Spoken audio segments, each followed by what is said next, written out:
7 асуултанд давтай морил би насаа байна. Сайн байна уу? Би бас насаа байна. За тэгээ энэ удаагийн дугаараараар манай Калифорниа мужидах Окленд хотын Ивэл нутгийн нутаг гэдэг цуглааны пастор, Мөнхөрдөн пастор маань ирсэн байна. За тэгээд давтай морилоо. За баярлалаа. Баярлалаа. За тэгээ Мөнхөрдөн пастор маань өөрийнхөө талаар бас танилцуулаач бидэнд. За би Окленд ирээд ер нь бол удаагүй. 20 онд ирсэн. Тэгээ 20 оноос өмнө Дэнвер хотын Мараната Монгол цуглаанд 6 жил бас тэр цуглаанд үйлчилж байгаа. Тэгээ 20 онд Окленд руу нүүж ирээ. Тэгээд амьдарч байгаа. Анх итгэлийн амьдрал бол 91 оны 12 сард эхэлсэн. Тэр ихэд ойр цавар 30 жил болж байна. Эзэнд итгээд. За 30 жилийн хугацаанд ер нь бол бараг л тасралтгүй цуглаанд үйлчилсэн дээ. Тэгээ Монголд олон жил үйлчилсэн. Тэгээ дараа нь Англид бас нэг хэсэг тэг цуглаанд үйлчилж байгаа.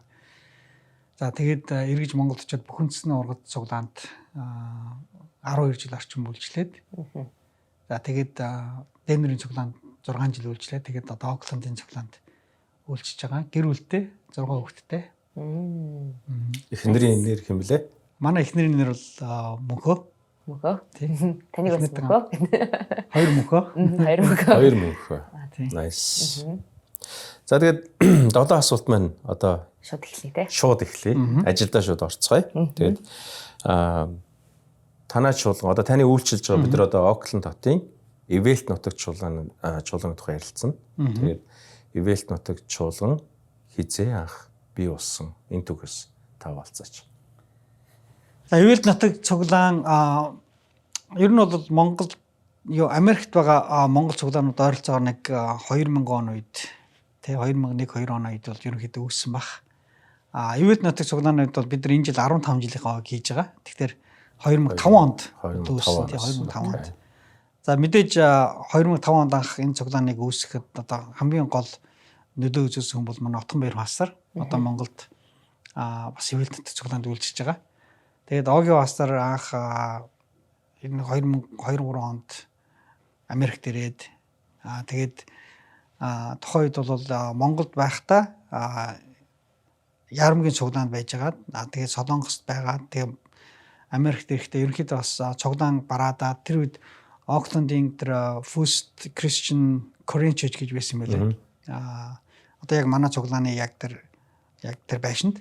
Тэгээд тэр цуглааны одоо зарим одоо Солонгос пасторууд болон бусад хүмүүс төр өөрөө нөгөө солонгос хэл мэддэг болохоор тэр хүмүүст анх ингэж уулзаж уулзраад тэгээд ерөнхийдөө цуглаан бол эхэлсэн.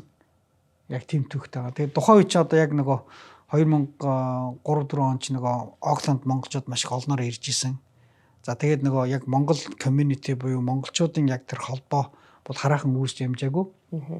Тийм учраас нөгөө олон монголчууд ч бас нэг бие бинийгаа бараадаж те ажил төрөлд орох инээтрэ байр маяр гэдэг тэр үе ямар нэг фэйсбүүк инээтрэ гэж хүчтэй юмнууд байсан юм шүү те. Тэгэхээр яг тэр монголчуудын хооронд ингэж цуглуулах нэгдэх яг тийм газар одоо хэрэгтэй байсан нь бол яг монгол цуглаан болсон байна. Тэгэхээр миний анхны Окленд цуглааны нэр гэхлээр First Mongolian Christian Church гэж ядгсан те.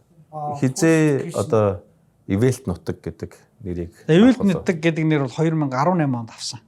Тэ тэгээ First Mongolian Christian Church гэж олон жил явж байгаа. Тэгээд ер нь цуглааны гишүүд мань хоорондоо яриад бас нэрээ өөрчлөөд.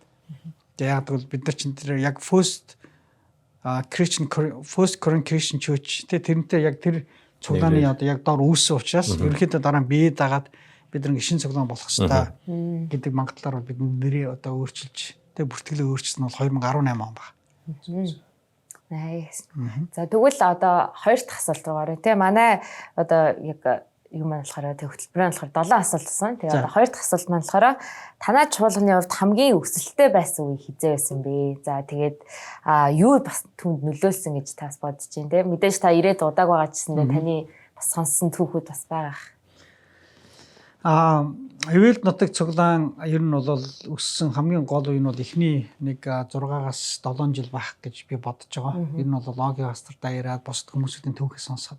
Яг тэгвэл тэр үе чинь нөгөө Окленд маш олон монголчууд тий одоо сууршдаг байсан. Тийм учраас нөгөө тэгээд яг тэр одоо бидний байгаа цуглаан чинь өөрөө яг тэр монголчуудын яг төвд байхгүй. Тэгэхээр нөгөө орж гарах усуд маш ихтэй. Тийм учраас ерөнхийдөө цуглаан үсгэд гол нөлөөсөн зүйл бол монголчуудын ер нь монгол хүмүүсүүдийн одоо бие биен дээрээ очих нөхөрлөх тэгээ биентэйгээ уулзах яг тэр хэрэгцээг нутгийн цуглаан бол яг дааж гаргасан. Тэгээ тухайн үед нөгөө монголчуудын холбоо бас хараахан өвчтэй байгаагүй. Янз бүрийн одоо бол их олон янзын холбоонууд байна шүү дээ, тий. Одоо юу гэдэг одоо дугуйчдын клуб, тий, дугуйн клуб, хөлбөмбөгийн, тий, аялал гэл ингээл маш олон байна. Тэр үед бол тийм олон юм байхгүй. байгаагүйс тий. Ганцхан яг одоо цуглаанд үүсчихсэн. Тэгэхээр тухайн үед бол итгэдэгч вэ итгэдэгч олон хүмүүсүүд нөгөө цуглаан дээр ирж тий биентэйгээ танилцах, тий нөхөрлөх, тэгээд одоо янз бүрийн нөгөө зар сурталчилгааны ажлыг хийх.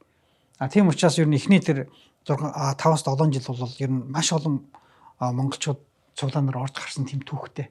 Хэдийгээр зарим нь яг ингээд итгэлийг аваад цуглаандаа үлдээгүй ч гэсэн маш олон улсууд ер нь цуглаанаар баг орж гараагүй тэр анхны үеийн монголчууд бол Оксфорд баг байхгүй гэж бодож байгаа. Бас анхны үеийн хүмүүс цуглаанд ирснээрээ одоо юу гэдэг ажилтай болох боломж нь бас арай яг л танил таал янзын хүмүүс их байсан учраас тийм манай чуулганц ялгаа авахгүй тиймэрхүү зүйл маш их болж ирсэн. Одоо үеийг бодвол одоо ч бүх юм их хөгжөө. Тэр үчин Facebook янз бүрийн зүйл байхгүй. Хүмүүсийн бас мэдээлэл авдаг газар чинь чуулган байлаа шүү дээ тийм. Одоо бол монголчууд баг Америкт ирэхдээ Монголоос байраа олчиж чинь ажиллаа олчиж чинь тийм. Монголоос баг гар утасныхаа дугаарыг авчиж чинь. Тийм Монголоос одоо юу гэдэг одоо бүх юм бэлэн энд ирэл онгоцны уул дээр ирэл маргааш шууд ажилд орж шít. Гэтэл тэр одоо 15 20 жилийн өмнө чинь тийм монголчууд тийм байхгүй. Тэгэхээр хаана очих вэ гэхээр цуглаан дээр л бүтэн цэвэр болгоо чинь монголчуудтайгаа уулзсан тийм монгол хоолоо идэн монгол хүмүүстэйгээ ярина. Өөрсдийнхээ нөгөө Америк дээрс нөгөө маш их том стресс байгаа шүү дээ тийм. Тэр стрессээ монголчуудтайгаа ярьж гаргана. Тийм учраас яалтчгүй одоо энэ Оклендын одоо монголчуудын дунд бас нөлөө үзүүлсэн. Яг тэр Оклендын монголчуудын одоо амьдрал ахуйд бол эрэг татаараа бол нөлөө үзүүлсэн.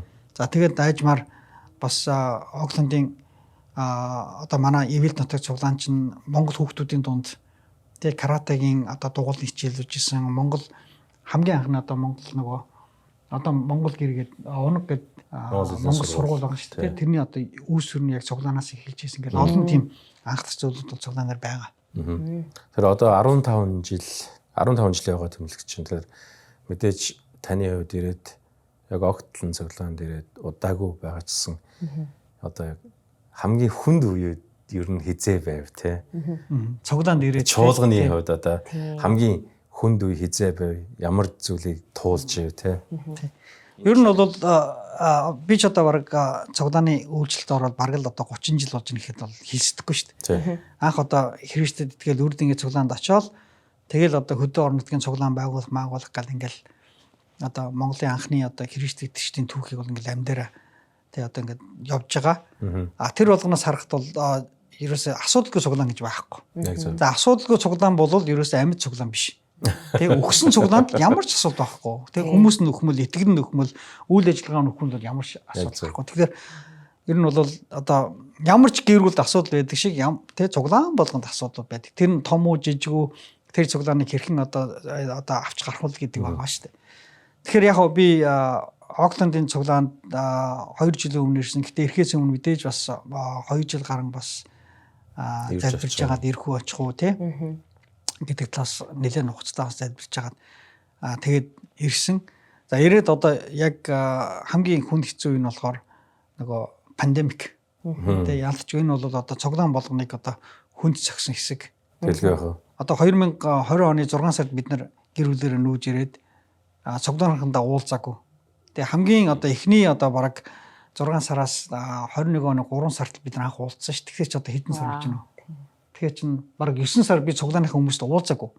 Тэгээ ерөөсөд интернет дээр номлолоо хийдэг. Тэг бичлэгээ хийж тавьдаг. Тэг ерөөсөд тэр бичлэг хийхэд нэг 4-5 хүн цугларна. Угаасаа тэр байранд олон хүн цуглуулахгүй. Гэрээр нь очих боломжгүй. Тийм учраас ерөнхийдөө эхний одоо яг тэр ер нь бараг л энэ 20 он дуустал бол бүх зүйлүүд бичлэгээр тэг явж исэн, онлайнаар явж исэн, эсэн бүлгээ дандаа зүүмээр хийдэг байсан. Тэг айлуудаар очиж болохгүй, цуглааныхандаа танилцах боломжгүй. Одоодсон зүүмэр хийж байгаа цуглаан ч нэг юм бүлгүүцсэн байгаа шүү дээ. Зөндөө байна тий. Тэгээд яг хөө энэ бол яг хөө миний хувьд бол хүмүүстэйгээ нөгөө танилцах тий одоо дотносох мэдээж одоо нэг цуглаанд ирнэ гэдэг бол цаг хугацаа их авдаг. Тий. Тэгэхээр тэр ихний одоо яг тэр одоо тийм гоё алтан гэдэг юм уу тий одоо тийм үе нь бол байхгүй. Тэгэл Лондоноор танилцаар гал сая 3 сард цуглаантайгаа одоо яг нүүр тул уулзж байна. Гэхдээ энэ бол миний хувьд бол хэцүү гэхээсээ илүү нэг энэ пандемик чинь өөрөө нөгөө итгэжтийн амьдралд айгүй сөрөг зүйлийг нэг талаар их сөрөг зүйлийг хийсэн гэж бодож байгаа байхгүй. Тэгээ яг л одоо итгэл ингээд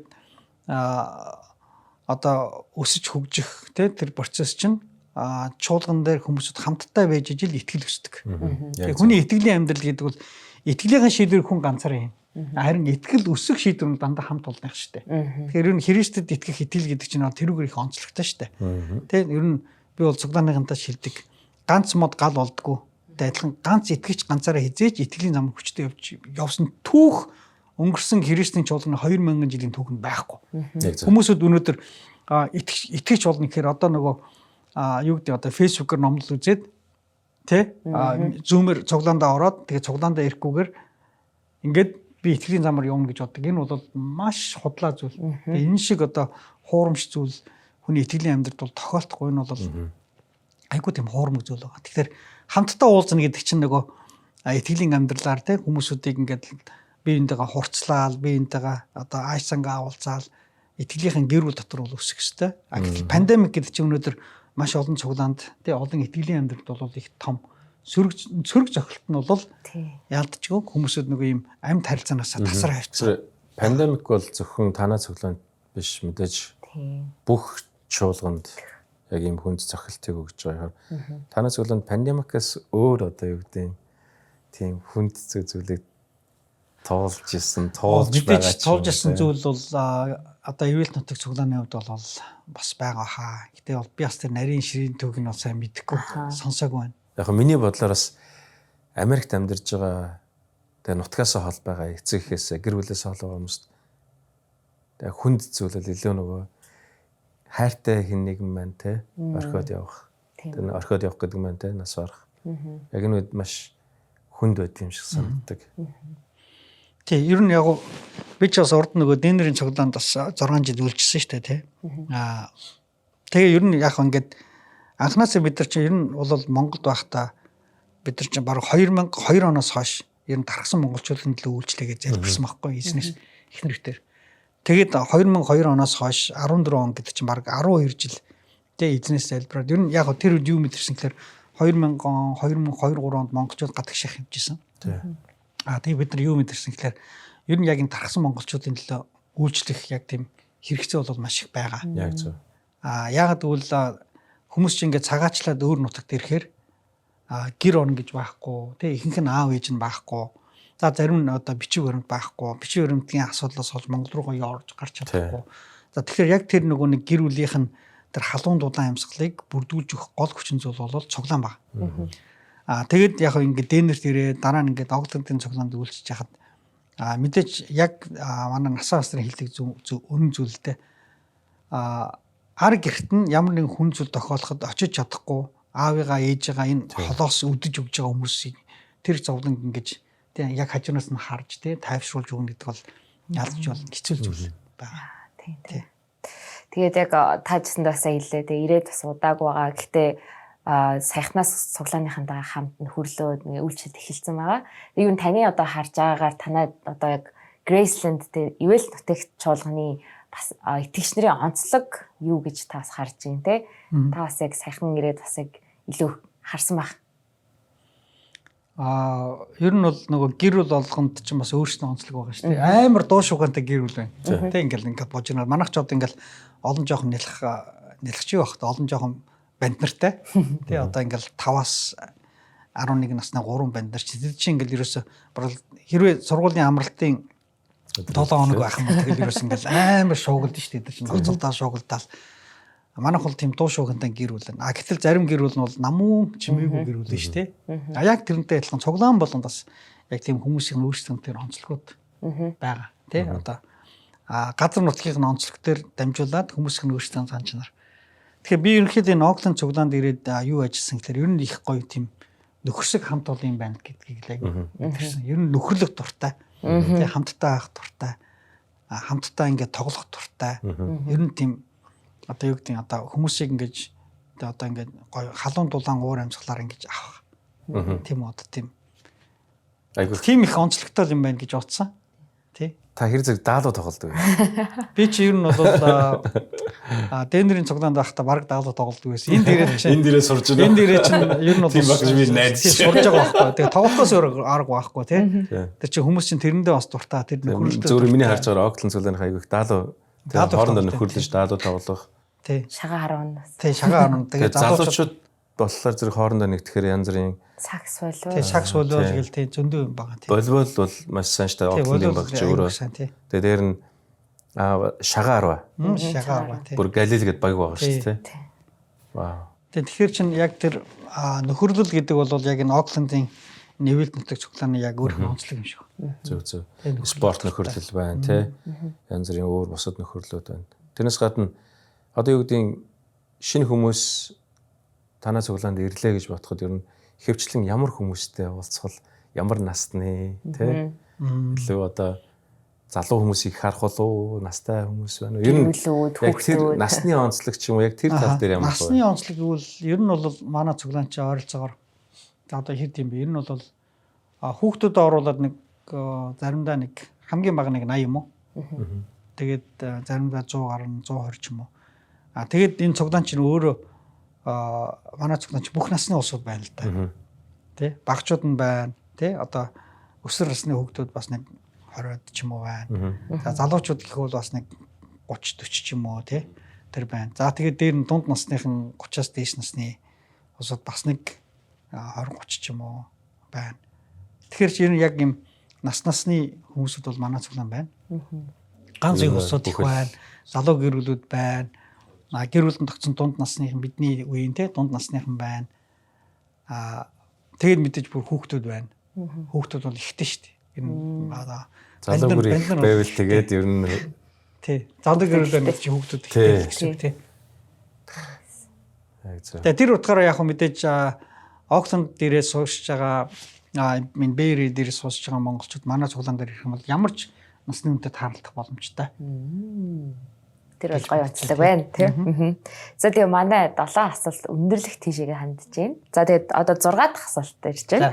Тэгээд энэ бол ер нь бол илүү ирээдүйг рүүгээ хандсан асуултууд байгаа. Тэгээд танай чуулган те ирэх 10 жил бас тулгарх хамгийн том чаленж одоо тэгээ асуудал яг бас асуудал хинж хайсан те чаленж юу гэж та бодож байна? Сорилт те одоо ирэх 10 жилд ирж болох бэрхшээл үү? Бэрхшээл асуулт те. Чаленжийг одоо бид яг юу гэж одоо яг монголчлуул дээр нь тий илүү бэрхшээл юм уу? Энийг бэрхшээл гэж хэлэхээр бас эн чинь бид нар бас өөрсдөө тэмцэж тий одоо илүү сөрөг болчих гээд байгаа тий нэг тийм сөрөг бас биш байгаа байхгүй тий ер нь үзмээр байгаа чангалт би бол зарим чангалт гэж орчуулдаг шүү тий тань ингэ чангааж болох зүйл юу вэ таныг одоо дараагийн төвшин чинь авиж болох тий чангалт гэл чангаал гэдэг үг гэж болох юм байна чангалт болон бэрхшээл үү ер нь бол Ивэл нутаг цуглааныг харахад бол их залуу цуглаан. Тэгээ одоо ер нь дунд насныхан бол жоохон цөвтөр. Тэгээд залуу гэрүүлүүд оюутан хүүхдүүд ихтэй. За тэгээд дээр нь тэрнээс доош хүүхдүүд маш их ихтэй. Тэр утгаараа надад хид хідэн тийм одоо чаленж буюу одоо бидний одоо туулах хэрэгтэй зүйлүүд байна. Нэгдүгээр нь бол тий туулах хэрэгтэй зүйл нь эхнийх нь болохоор ер нь энэ үеийнхний асуудал байна гэж бодож байгаа. Тий одоо ямар үеийнх нь гэхээр нэгдүгээр үеийн одоо итгэгч нар манад байна. За тэгээд нэгдүгээр үеийн итгэгч нар өөрсдийнхөө ингээд энэ итгэлийн их үеийг бид нар хоёрдугаар үеийнхэндээ яаж шилжүүлэх вэ? За тэгээд тэр шилжүүлэх процесс донд чинь бас өөрөө их олон тийм чаленж асуултууд байна шүү дээ. Хамгийн ихний хэлний асуулт байна. Тэ за бид нар ямар хэлээр хоёрдугаар үеийнхэндээ бид нар итгэлээ өвлүүлэх вэ? Монгол хэлээр үү, англи хэлээр үү? За монгол хэлээр ихлээр хүүхдүүд нь 100% ойлгож чадахгүй.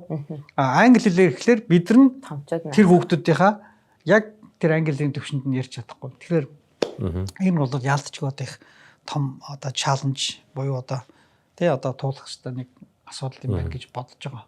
Дараагийн 10 жилийн хувьд ч одоо дараагийн 10 жилд маш хурдан болно. Тий. Одоо дөнгөж одоо тий high school юм уу тинейжер хүүхдүүд чинь 20-д болсон гэсэн үг шүү дээ тий. Би тэрийг л ер нь их том одоо асуулт юм бол гэж харж байгаа шүү дээ. Тэгэхээр би нэг одоо Америк пастортай уулзж хахад цуглааныхын талаар ярьжсэн. Яг тэр үед би хэлэхдээ жоохон буруу илэрхийлсэн л дээ. Тэгэхээр манай цуглаанд айгүй том асуудал байна гэж хэлсэн байна. Тэр ямар асуудал гэхээр залуу гэр бүлүүд байгаа учраас хүүхдүүд их байна гэсэн чинь надад юу гэж хэлсэн бэхээр наа чи асуудал биш та наа чи айгүй гоё зүйл байхгүй гэж хэлсэн. Тэгээд дараа нь би яг буруу тэрийг илэрхийлсэн юм байна да.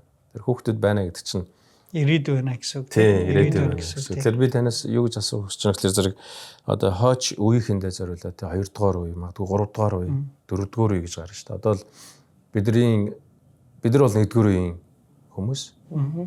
1.5-ын гэж бас байна. Ээж аваагаа дагаад ирдсэн, багадаа ирдсэн. Одоо Монгол төрсөн хэрнээ? Монгол хэлтэй. Тийм, монгол хэлтэй. Бас англи хэлтэй. Англи хэлтэй 1.5-ын бол маш гоё залуучууд байна. Хоёрдугаарт нь 2 дугаар үеийн энэ төрсөн хүмүүс байгаа байхгүй. Тэгэд энэ төрсөн хүмүүс тэгээ 3 дугаар үе гээд ингээд цааш явахлаар хойч үеийнхэндээ ер нь юу хийж байна, юу хийхийг хүсэж байна, юу үлдээхийг хүсэж байна те. Энэ талаар та нэг хаалцж. Энэ бол хамгийн сүүлийн асуулт байна. За юу л да. Би ер нь ингээд бодож байгаа ш. Ер нь одоо Америкт амьдраад те одоо ингээд цагаалж ирсэн монголчууд бидний хувьд бодит байдлаа яг бодиттой нь хүлээж авахаас өөр аргагүй. Яг бол монгол хүмүүс гэдэг нэг юм онцлог байгаа хгүй. Ерөөсөө монгол гэсэн онцлог. Би өстө монгол юм чи монгол хэлээ хадгалах хэвээр, монгол өв соёлоо хадгалах хэвээр, монгол хэлээ хадгалах хэвээр, монгол хувцас хадгалах хэвээр гэд бид нар тэрэнд айгүй их ингээд өөрсдөө ингээд барьдаг. Би бол тэрийг бол буруу гэж хэлэхгүй. Тэр бол сайн зүйл. Тэгээ бидний хүмүүс монголоор яриасаа, монгол хувцас өмсөөсөө, тэгээ монголоор бичдэг болоосаа, тэ монгол ном уншаад ойлгодог болоосаа. За тэр бол үнэхээр бидний хийх ёстой зүйл, хүүхдүүдэд өвлүүлэх ёстой зүйл гэж бодож байгаа нэг талаасаа. Гэхдээ нөгөө талаасаа бид нар яг бодит байдлыг бид нар бас бодиттой нь хүлээж аваад тий одоо өөрсдийгөө бас нураах хэрэгтэй байгаа байхгүй. Одоо жишээлбэл бид нар энд байгаа 50 жил болсон, 100 жил болсон цагаат сүмүүдийг харъя. Тий солонгос сүмүүдийг харъя, хятад сүмүүдийг харъя. Тий тэд нар хизээч 2 дугаар үеийнхэндээ зориулж солонгос хэл дээр цуглаан хийдгүү л байхгүй. Тэд нар хизээч 2 дугаар үеийнхэндээ хандаж хятад хэлээр цуглаан хийдгүү. Дандаа English ministry буюу англи хэл дээр тэр хүүхдэдэд зориулсан яг тэр хүүхдүүдийн нас. Яг тэгвэл ерөнхийдөө 2 дугаар үеийнхэн чинь хятад байна, солонгос байна, монгол байна хамаагүй шин. Тэд нар чинь ерөөсөө Америк болж байгаа байхгүй. Энд чинь тэд нар соёлын сурж байна, эндээсээ хэлийг сурж байна, эндээсээ боловсролыг авч байна. Тэ тэд нар чинь бид нар бол тэр бодитыг ингэж хүлээж аваад хүлийн зөвшөөрөхөөс аргагүй. Тийм учраас яг мэдээж энэ бодлыг одоо би өөртөө хүлийн зөвшөөрөх гэж олон жил өөртөө тэмцэж байна л та тий. Одоо миний хөвгүүд бүгдээрээ гоё одоо яг аав шиг гоё монголоор яриад монголоор номлоосоо гэж хүсэж байна. Гэтэ хизээч тэгнэ гэж би бол бодохгүй байна. Тий одоо үнэхээр тэднийг Монголд аваачаад тий сургууль соёлд нь төгсгөөд монгол хэлэхгүй юм бол гэдэг чинь бол бодит байдал нь тийм байхгүй. Одоо чинь хүүхдэд аргагүй л яг тэгэхээр 0-оос юу гэдэг 5 нас магадгүй 6 нас за сургуульд орлоод магадгүй 7 нас хүртлээр бид яг өөрсдөө монгол гэж явдаг байна. Би монгол хүн гэл. Тэгснээр сургуульд ороод нэг удаагүй нөгөө хүүхдүүд чинь өөрчлөгдсөн байт юм билээ. Би Америк. Яг л сургуульд оронгууд нь ерөөсөө өглөө болгон тэ нөгөө төрийн дуулаа тий. Тэнгүүч нөгөө хүүхдүүд ч өөрөө ирэхгүй би монгол биш юм байна. Би Америк юм байна гэсэн яг тийм бодолтой болж байгаа юм. Тэгэхээр яг тийм хүмүүстэй чинь бид нар бас ингээд тулаад уулзж байгаа болохоор бид нар өөрсдөө л өөрчлөгдөхгүй юм бол тэр хүүхдүүдийг сурах гэдэг шаардлага бас байхгүй л юм даа тий. Тэг яг одоо монгол цуглаанууд маань бусад нөгөө цагаат цуглаануудыг бол залуу. Залуу учраас халуун. Халуун учраас бид нар монгол өв соёл хэлээ хүүхдүүдэд ингэ шууд өвлүүлнэ гэж бодож байгаа. Гэхдээ бүгдээ 30 жилийн дараа бодит байдлыг харъя. Тэ 40 жилийн дараа харъя. Үндэ бол тэд нар бол яг л Америкийн монгол цуглаан. Магадгүй тэр цуглаан чинь зөвхөн монгол хүмүүсүүд ирэхгүй шүү дээ. Одоо бидний энэ 2 дугаар үеийн цуглаанд бүх одоо үндэсний хүмүүсүүд л магадгүй ирнэ. Тэгэхээр яг хоо нэг талаараа ингээд айгүй тийм хэцүү юм шиг тий. Гэхдээ нөгөө талаар одоо яатч гин бол одоо бидний зөвшөөрөхөөс аргагүй зүйл. Харин бид нар яг энэ болгоныг нөгөө теологийн үдээс харах юм бол, Библийн үдээс харах юм бол Библиэр юу ч гэсэн Бурхны хаанчлалыг л бид нар энэ дэлхийд байгуулна гэж ярьж байгаа болохоос ш. Монгол цуглааны Монгол хаанчлалыг Америкт байгуулна гэж бид нар ярихгүй шүү дээ. Тийм учраас ямар хил усаар ярих нь чухал биш. Хамгийн гол чухал болсон нь бидний дараагийн 2 дугаар үеийнхэн бидний хэлээр биш юмаа гэхэд өөрсдийнхөө хэлээр гэхдээ бидний итгэлийг өвлж авал тэр одоо хангалттай зүйл гэж би бол тэгж бодож байгаа хөөх. Тэгэхээр тэрэндээ бид нар өөрсдөө ингээд одоо ядаж одоо миний хувьд бол тий би бол цуглааны одоо бас тэр тал руу жоохон түлхийл гэж бодож байгаа. Тэгэхээр ирээдүйд дараагийн 10 жил магадгүй 20 жил бид нар яг тэр English ministry буюу тий энэ 2 дугаар үеийнхэнд хандсан тэр цуглааныг гаргая. За тэр цуглааныг бид нар өөрсдөө хийхгүй бол би танад баталгаатай хэлье. Хүүхдүүд чинь танаа цуглаанд хизээч үлдэхгүй. Тэд нар хизээч үлдэхгүй. Орж ирээд хизээч монгол хэл дээр ном сонсоо зүрхэнд нь хизээч хүрэхгүй. Тэд нар аль нэг English ministry байгаа тий англи цуглаан тэр цуглаанд аргагүй л явна. Тэгэхээр бид нар цуглаанаа хаах уу эсвэл хүүхдүүдтэй бид нар яг тэр хүүхдүүдийнх нь өөрсдийнх нь одоо яг тэр сүнслэг тэ зүйлийг ойлгох хэл дээр нь бид нар үйлчлэг нээх үү гэдэг л одоо том асуудал байна да. Хүүхдүүдийнхээ төрлөх хэл дээр нь өөрсдийнхөө итгэлийг өвлүүлнэ. Тийм. That's nice. Тэгж л би одоо өөртөө одоо юу хийж байгаа шүү. Шийдвэр гаргаж байгаа шүү. Тэлгүй яах вэ? Тийм. За тэгээд манай 7 асуулт 7 questions маань ингээд энд өндөрлж байна. Тэгээд та бидэнд бас өөрийнхөө итгэлээс болон чуулганыхаа түүхээс хуваалцсанд баярлалаа. Нэмэж бас те одоо яг хуваалцахыг хүсэж байгаа бас зүйл байвал хуваалцахгүй юу? Одоо энийг бас те зөвхөн монголчууд биш өөр хүмүүс ч бас үзэж магадгүй. Тэгэхээр та ер нь яг уу христийн чуулган бид нар яг энэ 30 жилдээ ер нь бол залгаж байгаа. Тэгэхээр та бүгдийн хийж байгаа энэ үйлчлэл бол Монгол чуулганы 30 жил зориус их том бэлэг гэж би бодож байна. Энэ бол яалтчгүй л. Яг бол ихэнх одоо бидний үеийн одоо энэ анхны үеийн пасторууд Монгол чуулганыг бид нар Монголд байгаа чуулганууд христийн биетэй боддог. Гэтэл өнөөдөр яаж гэнэ? Тэ аль хэдийн өнөөдөр савнаасаа бид нар хэлсэн. Тэгээ бид нар өнөөдөр аль хэдийн үндэснүүдэд сууж байна. Үндэснүүдэд суух гэвэл тэнд байгаа өнөөдөр Монгол цуглаанууд нь тэ 15 жил 20 жилийн түүхийг тэгээ одоо яг Монголд байгаа анхны цуглааны яг араас ингэ мөшгөө явж байгаа байхгүй. Тэгэхээр энэ бол ерөөсөө жам ёсны л байх хэрэгтэй асуудал.